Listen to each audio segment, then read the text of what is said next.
Hola, yo soy la psicóloga Sandra Luz Chávez Melchor y en este espacio quiero hablarles sobre un tema que es parte importante de nuestra formación como psicólogos, como psicoterapeutas. Este tema son los orígenes de la psicoterapia. Les presentaré una breve historia de este tema de la psicoterapia y haremos un repaso desde las sociedades tribales hasta el carácter científico, pues de la actualidad. Primero quiero retomar este tema y aclarar qué es la psicoterapia.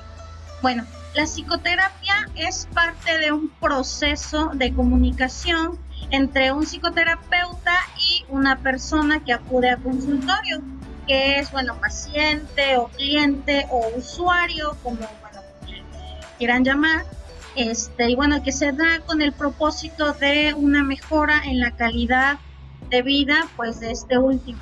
¿Y cuáles son los componentes, pues, de esta psicoterapia?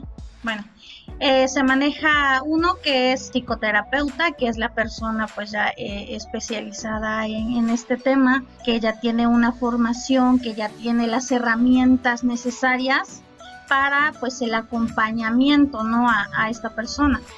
Después es el sujeto, paciente, cliente o usuario. Posteriormente se da la psicoterapia. Como tercer componente, esta aplicación de las herramientas que necesita el paciente pues para su recuperación. Y como cuarto elemento es el ambiente, que es desde este espacio físico hasta pues el rapport que se puede dar, ¿no? en este ambiente. Ahora empecemos a platicar sobre pues, los orígenes de esto que les acabo de mencionar. La psicoterapia es una rama de la psicología pues realmente muy reciente ya como tal, pero de hecho no podemos hablar propiamente de ella pues hasta el último cuarto del siglo XIX, cuando al fin se desvinculó lo que es la enfermedad mental de las concepciones sobrenaturales.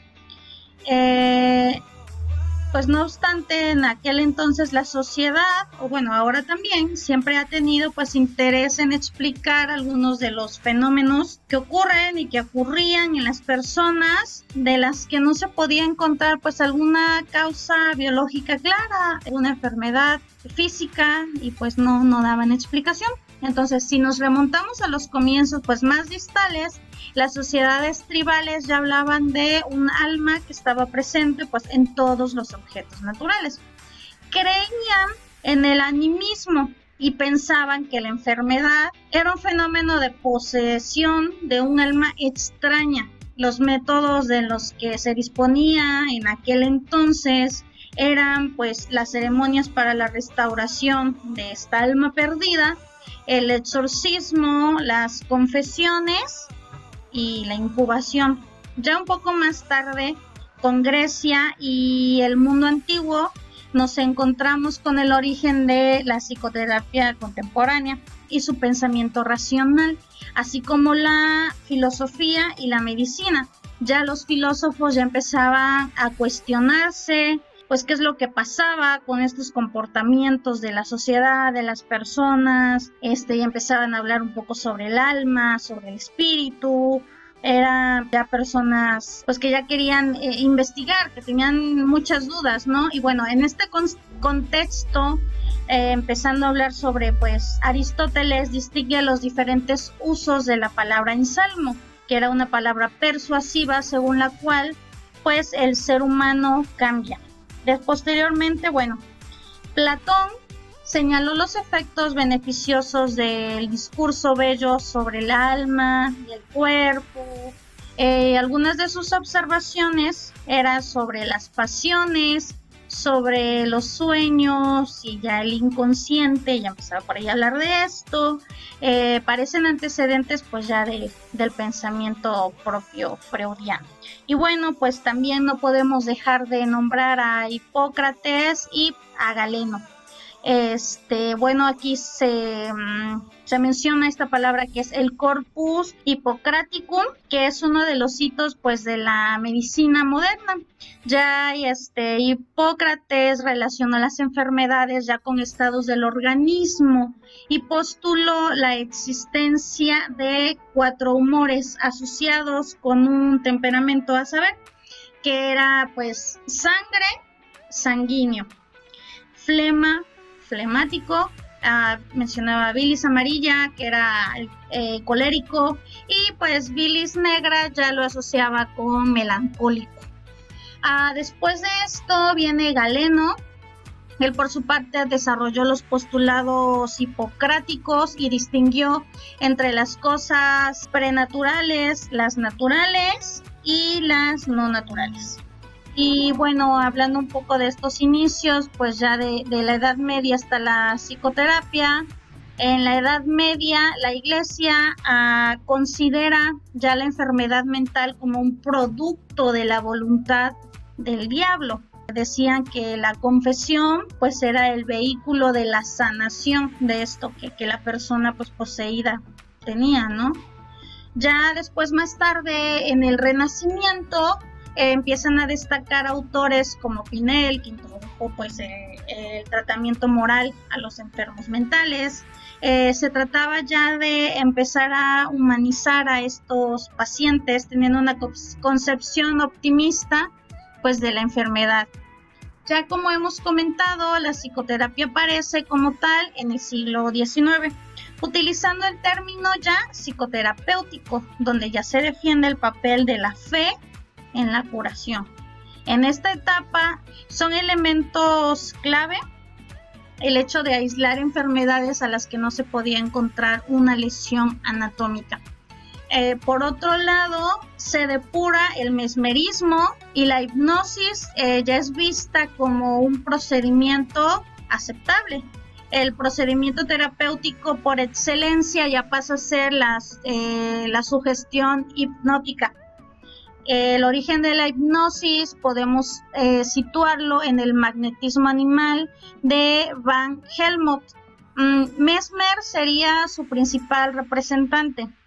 Se creía que un fluido físico llena el universo y que el desequilibrio de ese fluido genera enfermedad, y la cura consistía en reequilibrar ese fluido. De esta corriente surgieron seguidores que les dicen los fluidistas, y detractores que son los animistas. El marqués Puysegur sería uno de estos pues animistas. Utilizó la hipnosis como un sonambulismo artificial con el que permitía que el paciente pudiera recuperar recuerdos que fuera de ese estado pues era incapaz de recuperar. Ya más tarde, Braid acuña el término hipnosis y la define ya como un sueño nervioso. Posteriormente, y en base a estos avances, surgen las escuelas de Nancy, con Liebowitz y Bernheim ya como representantes, los cuales abandonan la hipnosis ya creando el mismo estado, pero en vigilia. Qué gran avance, ¿no? Ese estado fue llamado entonces psicoterapia. Ya en 1895, el neurólogo vienes Sigmund Freud publica junto a Brauer los estudios sobre la histeria. Con esta obra ya desarrollarían el método catártico aplicado pues a la paciente, recordando este experimento que hicieron con el famoso trabajo de Anna O. Ya posteriormente se desarrollaría la asociación libre, mediante la cual el paciente se tumbaba en un diván y hablaba sobre algún tema de su biografía, pues de forma libre. Y bueno, ya hablando del desarrollo hasta la actualidad, se genera esta corriente muy importante que es el psicoanálisis. Bueno, ya después surge una variedad de enfoques alternativos como el de Carl Rogers, que es centrado en la persona. Posteriormente viene el conductismo, que esta corriente viene realmente muy fuerte. Se presenta como una herramienta que entiende los trastornos como aprendizaje, pero no es hasta los años 60 y 70 que la terapia de conducta se consolida, con autores ya como Skinner y Wolpe. Además, bueno, surgen modelos como la psicoterapia humanista, liderada por Maslow, y bueno, su pirámide de las necesidades, y el modelo sistémico aplicado sobre todo pues a la terapia familiar. Por otro lado, los modelos cognitivos aparecen como opción a las teorías conductistas basadas en el aprendizaje. Sus representantes son Beck, Ellis, Mahoney y Meichenbaum. Y bueno, ya por último, desde los años 90 empiezan a despuntar las terapias de tercera generación o terapias contextuales, de las cuales, bueno, ya hemos escuchado, pues no sé, algunas terapias ya más actuales. Suponen volver al conductismo radical, teniendo en cuenta la parte cognitiva, pero sin intentar como los racionalistas pues modifican su contenido, sino que es la relación del paciente con